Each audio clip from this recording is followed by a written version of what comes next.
Well, good morning. Thank you all for being here. Again, I'm Kristi Noem, the Secretary of the Department of Homeland Security, and I've had the opportunity today to spend some time with some of your elected officials, some of those that are involved in election security here, and local leaders to discuss what we can do to make sure that we have integrity in our election systems going forward.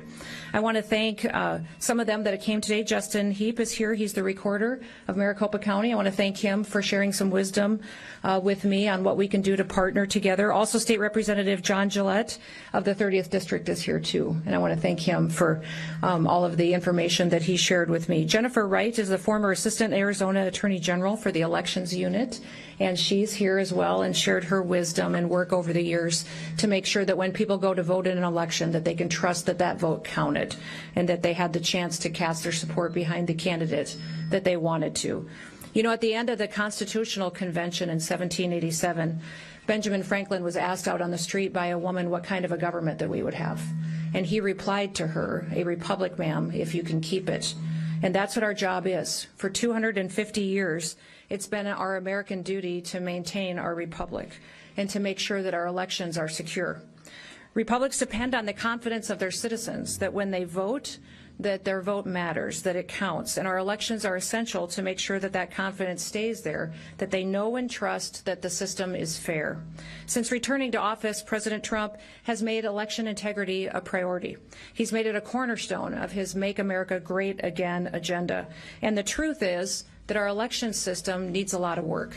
From state to state throughout the country, we see challenges and things that can be improved on. And although the Constitution gives states the primary responsibility for running their elections, Congress also gives authorities and duties to the federal government.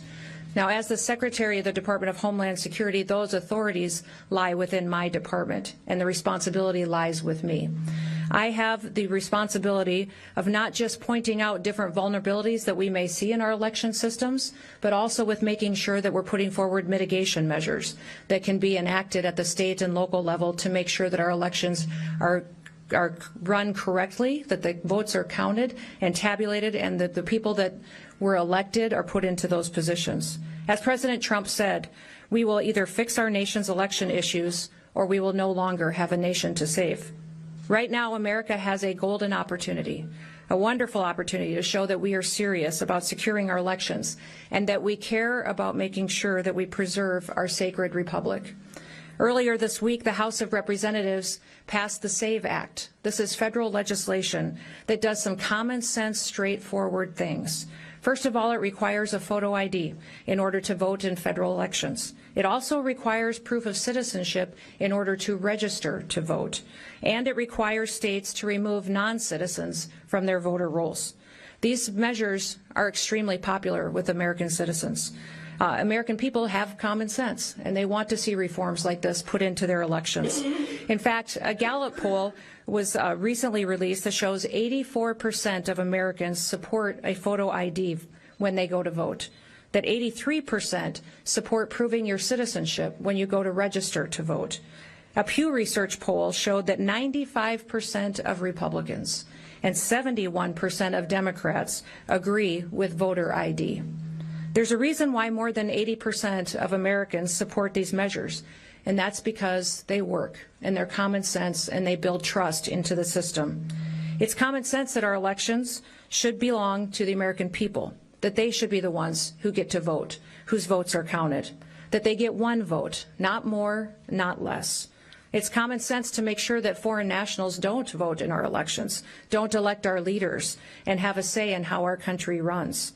They don't and should not be allowed to be trampling on the voice of the American people, and will no longer allow American citizens to be disenfranchised, to have their voices suppressed by criminals, by hostile foreign actors, and by illegal aliens that shouldn't be here in this country.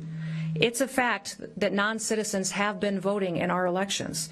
They've been registered and they have voted from state to state. For example, one of the most recent individuals that we've talked about is Ian Andre Roberts. He was an illegal alien from Guyana that was arrested by ICE while serving in Des Moines, Iowa as the school district superintendent. Perhaps you remember hearing about that arrest. Despite him being here illegally in this country, he was registered to vote in Maryland. He had a long rap sheet also of criminal charges. including narcotics possession, second and third degree possession of a weapon, and criminal possession of a forgery instrument.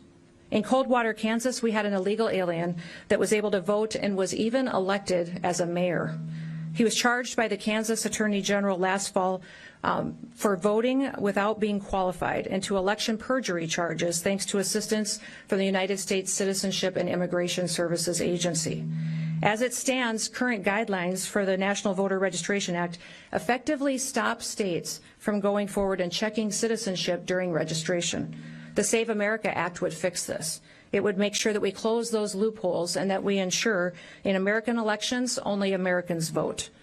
Critics assert that the Save America Act will somehow hurt American voters. That's just absurd and absolutely not true. One of the claims that they have made in criticizing this bill is that they say that newly married women would be disenfranchised because they've had a name change. Well, there's many women out there, including myself, who've been married and changed our names when we re-registered to vote. And likewise, the idea that this bill would make it impossible for U.S. service members to vote if they're deployed overseas, well, that's completely false as well. For all of those procedures that are in place today continue to stay that way after this act is passed and signed into law. They also say that this act requires voters to have a U.S. passport to register. That's not true. There's many multiple options that are given to provide proof of citizenship, including military ID, government ID, photo ID with a proof of birth and location. In fact, if an individual has no documentation, they have the option of appearing at an election office and providing an affidavit stating that they are a citizen of this country. Now, another ridiculous conspiracy theory that we've heard is that the federal government will remove people from state voter rolls. Well, that's just simply not true. It's state and local election officials do the registration, and they maintain these lists going forward. We just help them do their job and make sure that they're doing it correctly. Each of the arguments that have been laid out to criticize this bill are baseless speculation from the radical left because they want illegal aliens to vote in our elections. They want to disenfranchise American citizens by telling them that their votes don't matter. There's only one reason that anyone would oppose this bill, and that's because they would want to cheat. They want illegal people and aliens in this country to be able to vote for them and to rob the United States citizens of their vote. And that's why they resist us at every single level when we're trying to deport people back to their home countries or stop them from committing crimes against the American people. That's why they do not support voter ID, proof of U.S. citizenship, or clean voter rolls. That's why the Save America Act is absolutely critical to our country's future. Because without secure elections, we lose what makes our country so great. And then when we lose that, we lose our country altogether. Almost 200 years ago in 1833, a Supreme Court Justice Joseph Story warned us with this. And he warned us this about illegal entry into our country. If aliens might be admitted indiscriminately to enjoy all of the rights of citizens at the will of a single state, the Union itself might be endangered by an influx of foreigners, hostile to its institutions, ignorant of its powers, and incapable of a due estimate of its privileges. There is no room in our election system for people that aren't Americans. There is no room in our election system for fraudsters and foreign influence. The Declaration of Independence said this simple, self-evident truth, that governments derive their just powers from the consent of the governed. Fair and secure elections are how we measure the consent of the governed, and they ensure that our American citizens' voices are heard. Our founders, at the time of the creation of this country, pledged their lives, their fortunes, and their sacred honor to defend our freedoms.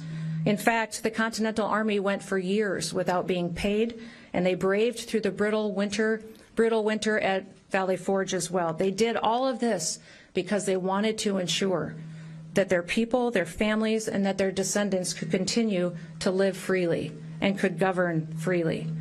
If we don't uphold this bedrock principle of representative government, then our nation's choices will be decided by illegal aliens, by criminals, by foreign actors, and people that don't support America being the greatest country in the world. Our nation's choices, instead, if it were allowed to degrade our election system, would allow illegal aliens, criminals, and others to undermine our country. This kind of election security is something that the government owes to the American people, and it's something that we, the American people, owe to ourselves. We need to pass the Save America Act.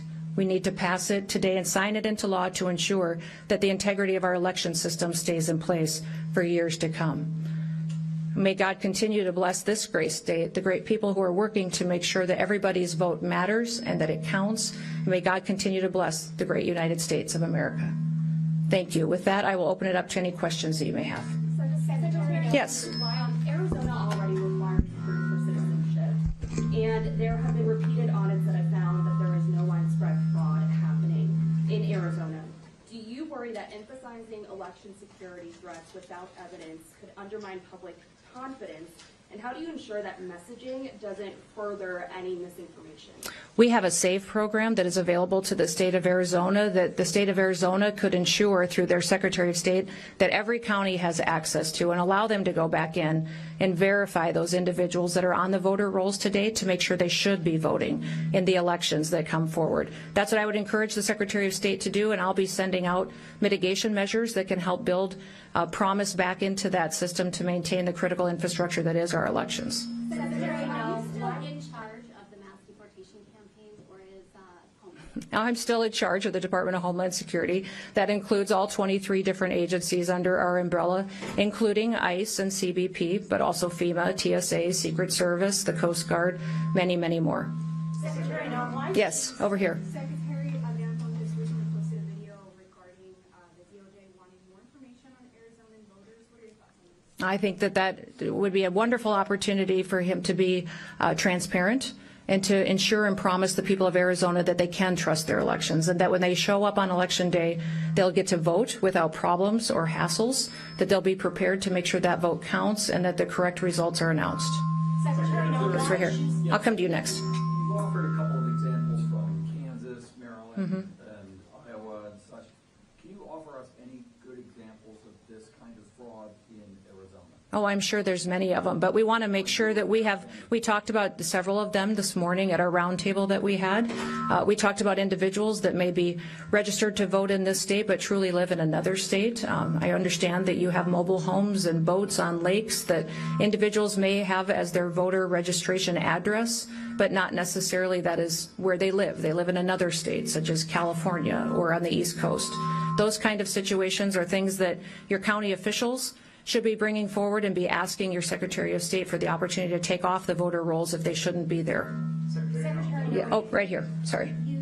Why choose to do this press conference this way? Your agency is about to run out of funding. We were just here in Arizona last week at the border, and obviously you bused all of us to a secure facility, and I'm curious as to why choose to do this press conference this way on something that doesn't seem top secret. Oh, my goodness. This is our critical infrastructure. So one of the things I think is good for all of you to know is that the Department of Homeland Security's mission is to defend the homeland, which means that even on our worst day, should we have an attack, a terrorist threat, if something disastrous happened to our country, the agency of FEMA under the Department of Homeland Security is responsible for running our government, which means that according to law, the authorities that are under this department is maintaining our critical infrastructure, which means it's my job to make sure that our electrical grid is sustained and intact and operational, that we ensure that we protect our cybersecurity. Any kind of manipulation or threats we face on anything that's said or done on the internet is my responsibility. Our water systems, making sure that people have the water that they need for their communities to live and take care of their families. And elections is another one of those critical infrastructure responsibilities that I have as well. And I would say that many people believe that it may be one of the most important things that we need to make sure we trust is reliable, and that when it gets to Election Day that we've been proactive to make sure that we have the right people voting, electing the right leaders to lead this country through the days that we have, knowing that people can trust it. That's why you're here. For me, I do press conferences because I want to be transparent and let you ask questions and have conversations. But I hope that you do recognize that in the past, your state has been an absolute disaster on elections. that your leaders have failed you dramatically by not having systems that work, by disenfranchising Americans who wanted to vote. They had to stand in lines for hours because machines failed or software failed. There's no state that could use more improvement than Arizona. And you should be asking all of your leaders what they're doing to fix the system. What are they doing to make sure that individuals in this state can trust that their vote is going to be taken, that it's going to be counted, and that it's going to matter to make sure the right people are in charge? Yes. Right over here? Yes. In Arizona, we already require proof of citizenship to register to vote, but we also allow members of our tribal nations to use their enrollment documents to vote. Under the SAVE Act, they wouldn't be able to do that. The tribal IDs are recognized. Tribal IDs. But most tribes don't have tribal IDs, not with photos and places of birth. There's many different options that can be used. Now remember, the SAVE Act only says that you need to prove your citizenship when you register to vote.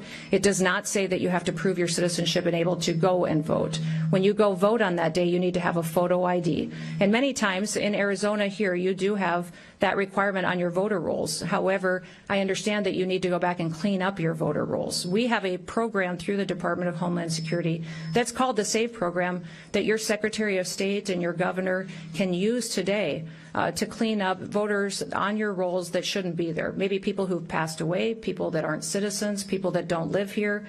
And that would make sure that in your next election, when people are casting their votes, they know they're voting for the right decisions, and that those votes are counted, and they're counted appropriately, and someone else didn't get to weigh in on their leadership. Secretary Noem, Last one. Regarding the El Paso airspace closure, can you confirm that CBP actually hit a party balloon that it thought was a drone with a laser early this week, as it was reported? And if that is true, why wasn't the action coordinated with the FAA? You know, this was a joint agency task force mission that was undertaken, and we're continuing to work on the communication through that, but recognize we're grateful for the partnership with the Department of War and the FAA as we go forward.